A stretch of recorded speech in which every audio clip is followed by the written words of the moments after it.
Welcome to my channel, Julie's Journey. For today's video guys, I'm going to make a cinnamon and carrot pancake.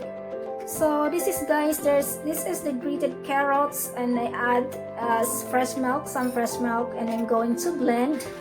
So next I'm going to prepare other ingredients, 1 egg and 2 tablespoons of sugar, white sugar.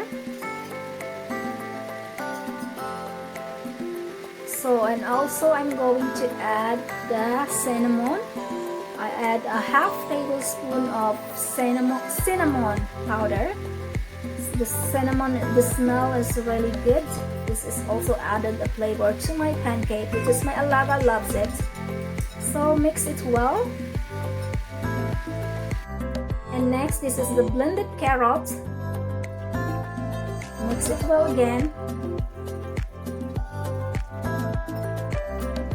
And next, I'm going to add the baking powder, 1 tablespoon of baking powder, and just a little bit of salt. And next, mix it well again. And next is the I add 5 tablespoons of low gluten flour. So I just use like this guys. Kasi pag ginaninto mo siya guys, mas madali lang siyang i-mix. Pag idiretso ko kasi siyang ihalo doon sa mix na ingredients ko guys, magbuo siya, so matagal siyang i-mix. So mas maganda yung ganituhin ko siya.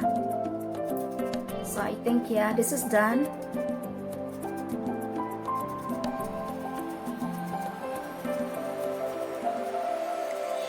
Next, so now I'm going to mix this all. So, i-mix lang po natin siyang mabuti. So, medyo maarte yung alaga ko guys. Kaya, kailangan maghanap ako ng paraan kung ano yung pwede niyang kainin na kakainin niya. Kasi kaya napakaarte niya. Ngayon, ayaw na naman kumain ng tinapay, ayaw kumain ng sandwich, ayaw kumain ng cake. So, ayan guys, nag-add ako ng fresh milk. So, ayan. So, yan, i-mix lang natin mabuti. So yun nga pala guys, talagang napakaarte ng alaga ko. Sumasakit yung ulo sa kanya. Ayaw niyang, marami siyang ayaw, marami siyang reklamo.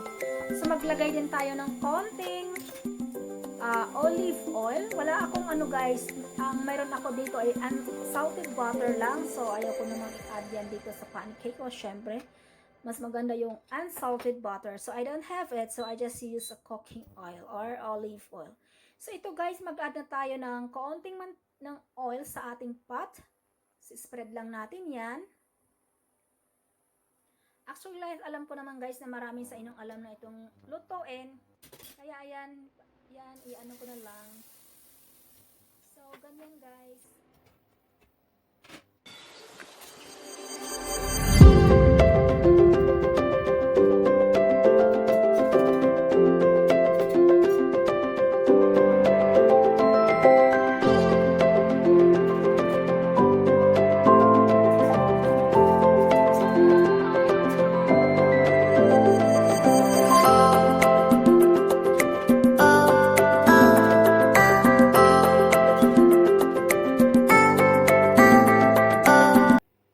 Pancake guys, tapos na siya. Actually, ang nagawa ko ay 6 na peraso.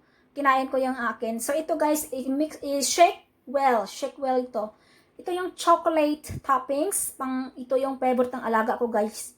Kung meron kayong maple syrup, maganda yan. Pero yung alaga ko kasi guys, like I said, maarte siya. Gusto niya yung chocolate. So, yan ang ginamit kong pang toppings sa kanya.